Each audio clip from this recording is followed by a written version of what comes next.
Muy buenos días a quienes nos acompañan, a quienes nos siguen. Espero que esté transmitiéndose esto por el canal del Congreso. Primero, pues hacer patente nuestra inconformidad por no permitir que esta sesión sea como las sesiones que se realizan de esta índole en el Congreso, que son públicas. Parece inadecuado que en un asunto tan importante se impida que estén por lo menos observando directamente las y los interesados. Estamos hoy atestiguando un hecho histórico en este Congreso que inició hace meses, pero en este Congreso el día de ayer inició una postura de parte del presidente de la República y del partido y de su partido,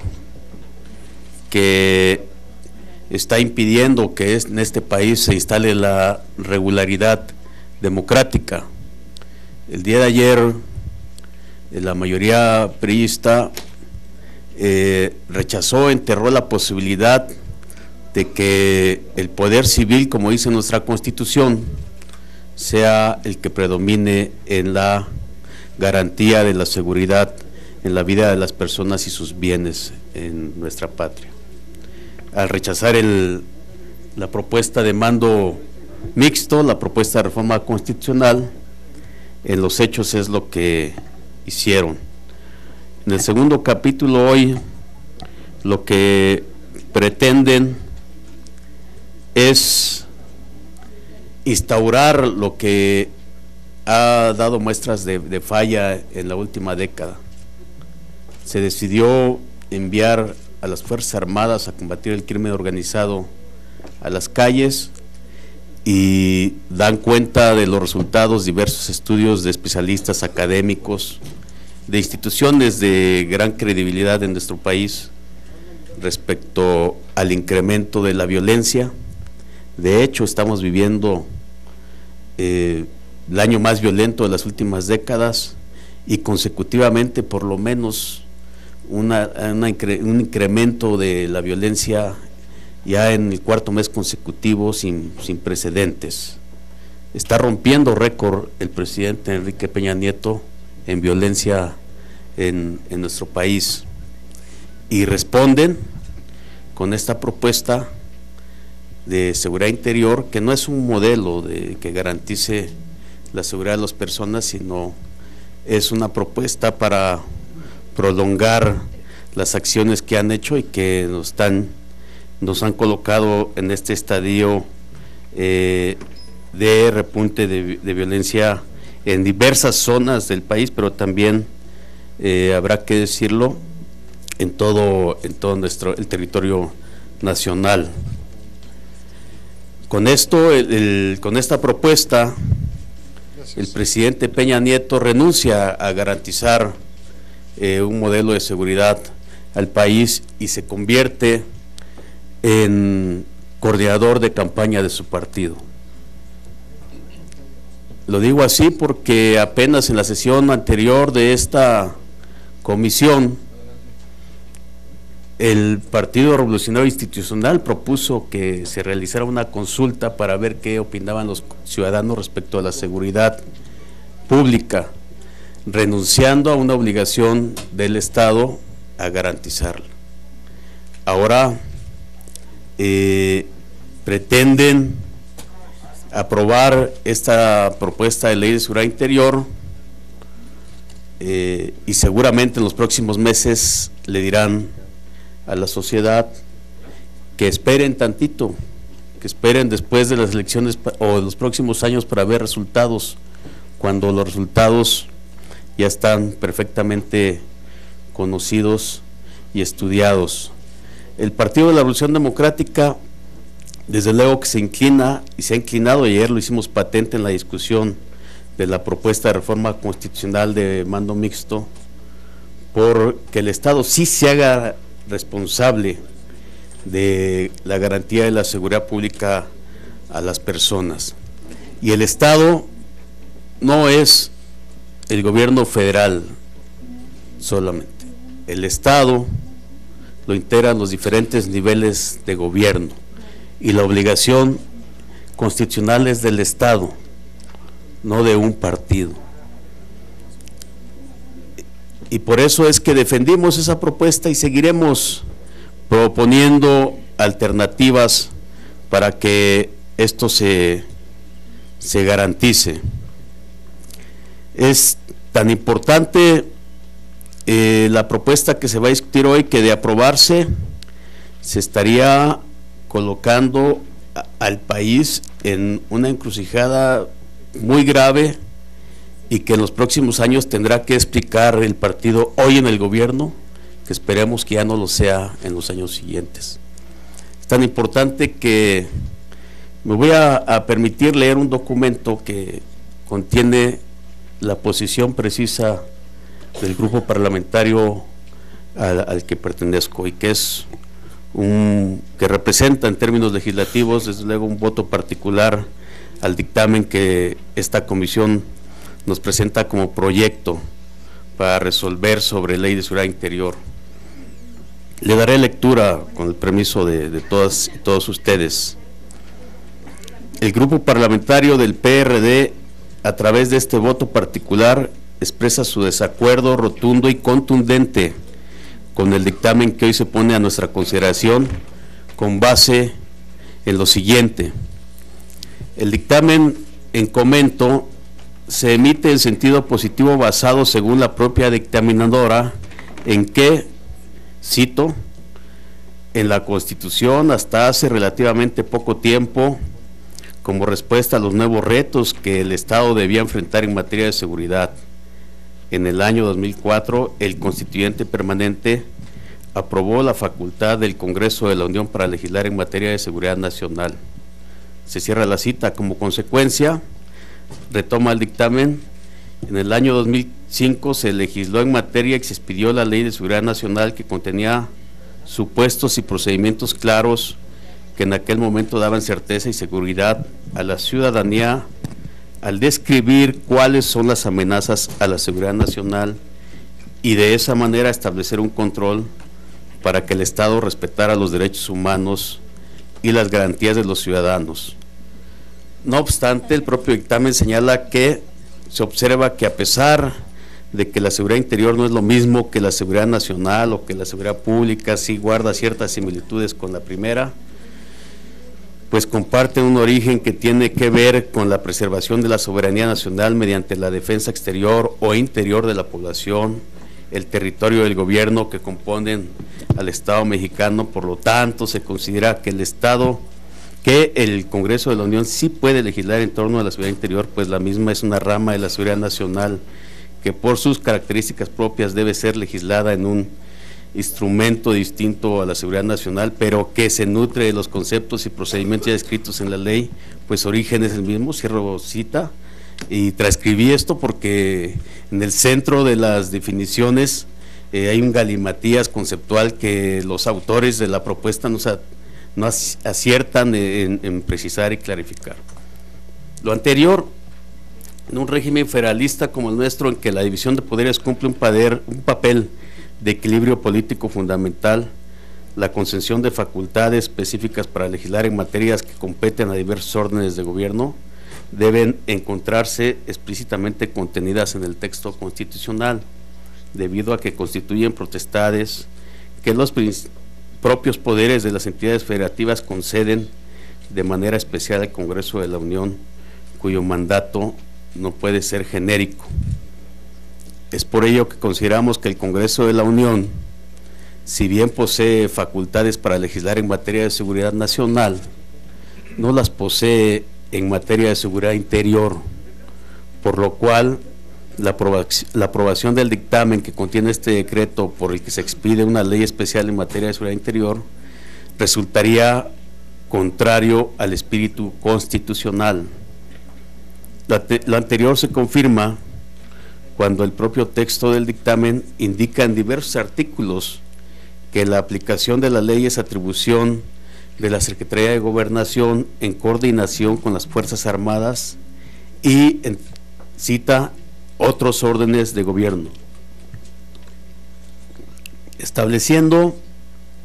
de esta manera obligaciones y responsabilidades específicas que superan con mucho el ámbito de las facultades legislativas concedidas en materia de seguridad nacional, violentando la autonomía y la independencia del mundo libre y la soberanía de los estados de la Unión. Debemos señalar de manera específica que la materia que se pretende legislar, es decir, la de seguridad interior, se encuentra presente en nuestro texto constitucional desde antes que la seguridad nacional, debido a que históricamente la Constitución Política de 1857 señaló en su artículo 85, entre las facultades y obligaciones del presidente de la República se encontraban, señalaba en su fracción sexta, disponer de las Fuerzas Armadas, de la Fuerza Armada Permanente de Mar y Tierra para la seguridad interior y defensa exterior de la Federación. Debemos señalar que desde tiempos muy tempranos la teoría penalista en México indicaba la existencia de delitos en contra de la seguridad interior, entre los cuales se encontraban la rebelión y la sedición. Es patente que en general se trata de delitos de naturaleza militar determinados por la situación de inestabilidad política. La Constitución de 1917, en su texto original, replicó estas facultades del presidente, y es por la anterior que desde 1933 el Código de Justicia Militar que se encuentra vigente contiene los tipos penales tendientes a conservar la seguridad interior.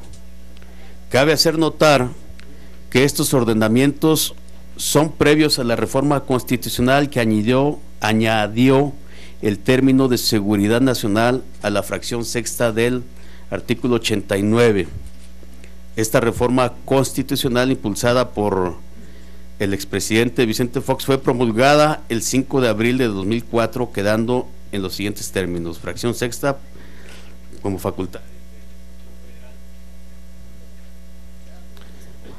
facultades del Ejecutivo Federal, preservar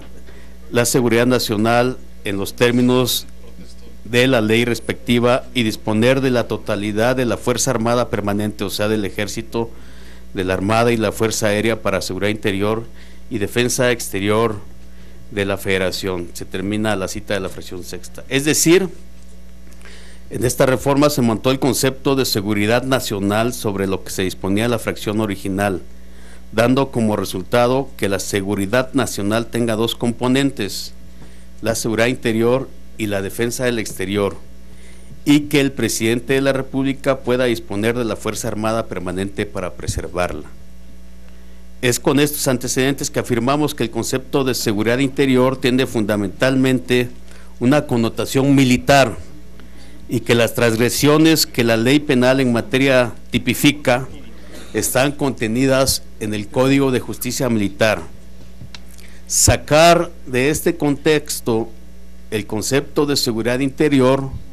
resulta de la desnaturalización de su propia identidad jurídica e histórica.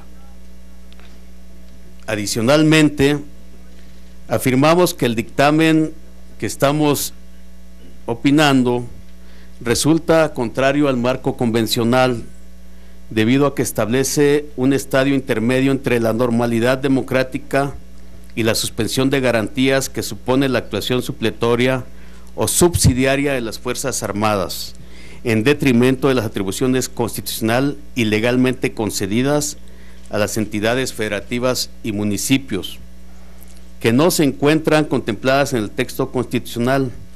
lo cual constituye requisito fundamental para garantizar la vigencia de los derechos humanos, según lo establecido en el Pacto Internacional de los Derechos Civiles y Políticos. De manera particular, debemos señalar que el dictamen,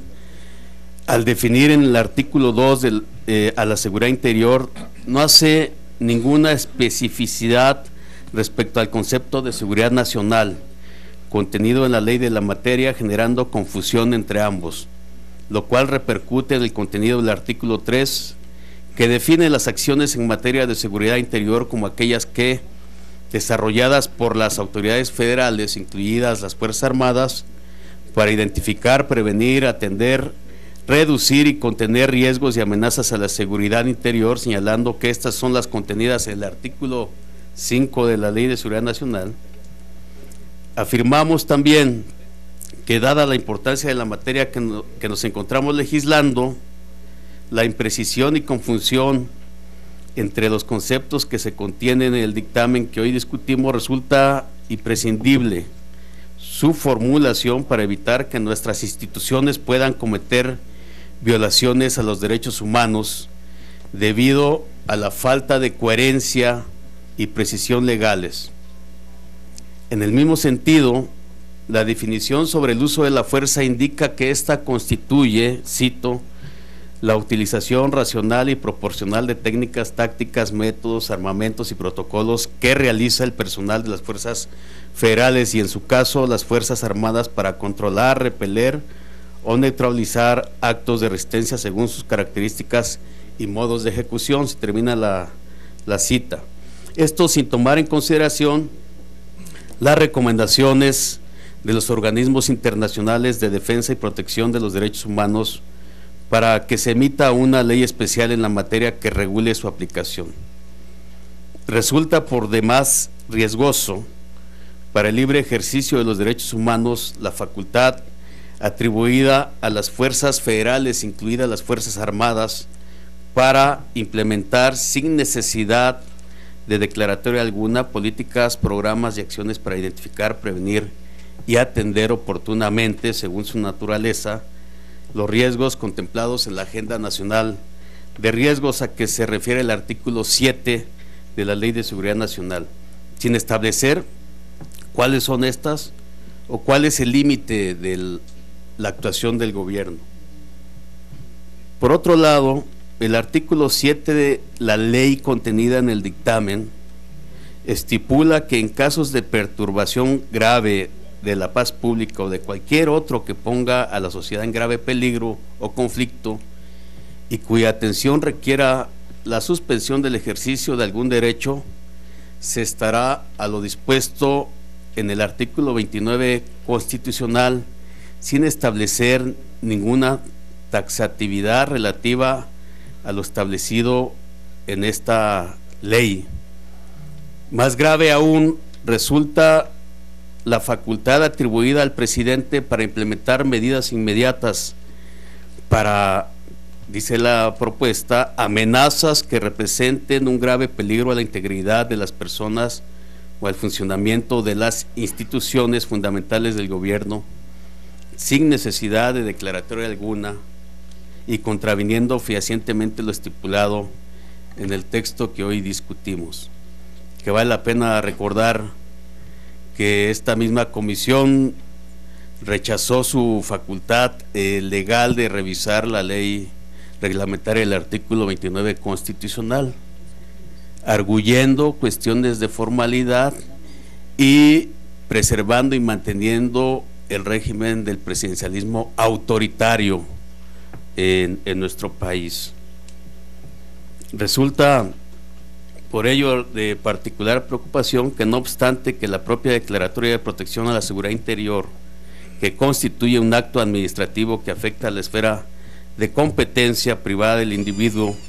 disponga que toda la información producida y obtenida con base en los procedimientos establecidos en esta ley se considere reservada, dice la propuesta, por motivos de seguridad nacional, estableciendo un hálito de opacidad que no permitirá el ejercicio democrático de la rendición de cuentas. Es indispensable también señalar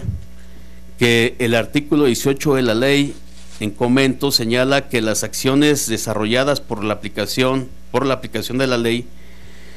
no tendrán por objeto sustituir, dice la propuesta, a las autoridades de otros niveles de gobierno en el cumplimiento de sus competencias y responsabilidades.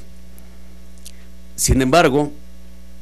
si se establece el carácter subsidiario de las acciones, lo cual resulta una contradicción en sí misma. Lo anterior evidentemente representa una ruptura del Estado de Derecho, cuya gravedad no puede ser mesurada en este momento y que redundará en la gobernabilidad democrática en caso de que esta propuesta sea aprobada en sus términos. En el mismo sentido,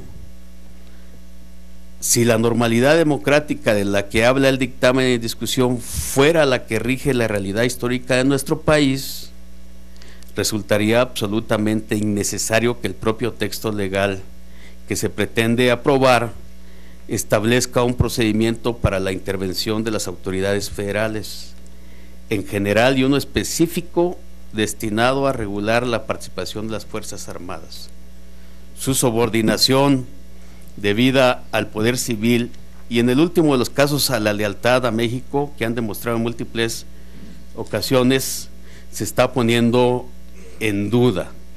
respecto a las Fuerzas Armadas. Por último, queremos señalar que en un sistema democrático el establecimiento de pesos y contrapesos entre los poderes, de mecanismos de control que regulen la actuación de quienes ejercen el mando de nuestras instituciones, resulta imprescindible para evitar excesos y discrecionalidades. Sin embargo, el proyecto que hoy discutimos carece de cualquier elemento de este tipo, generando no solamente opacidad, discrecionalidad y probables abusos, los cuales quedarán en la impunidad gracias a que también se cubre las espaldas, reservando toda la información, dice la propuesta, por motivos de seguridad nacional. En conclusión,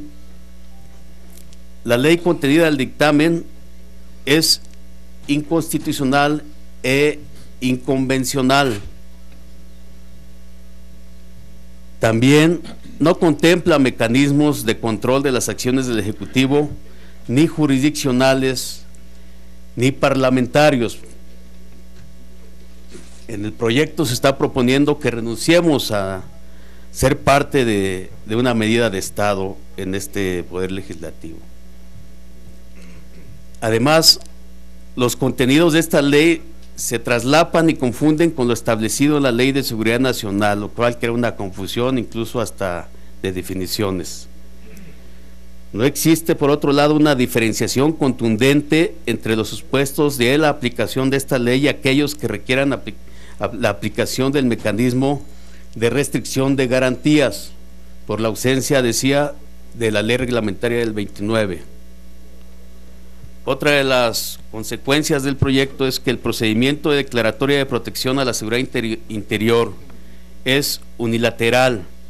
implementado, valorado y calificado por el Ejecutivo sin ningún contrapeso, lo cual se aplica también para su prórroga o modificación. Existe, como decíamos, una confusión conceptual relativa a la actuación subsidiaria de las autoridades que implica en sí misma una sustitución en relación con sus obligaciones. El procedimiento especial para la participación de las Fuerzas Armadas resulta insólito, poco eficiente y sin fundamento constitucional. Aquí vale la pena decir que nosotros compartimos el llamado de las Fuerzas Armadas que recurrentemente han realizado respecto a que están interesadas en que haya un retiro progresivo hacia los cuarteles. Pues la noticia es que esta propuesta de ley lo que hace es mantenerlas en las calles y no plantea un retiro progresivo a los cuarteles. Y eso, dice nuestra amiga diputada aquí a un lado, que no es verdad, pues es hasta lógico. La Sedena tiene 215.236 elementos, la Secretaría de Marina 66.614, estimada diputada, la Policía Federal 43.724, las estatales y municipales a las que pretenden sustituir con esta propuesta 428.787. Entonces,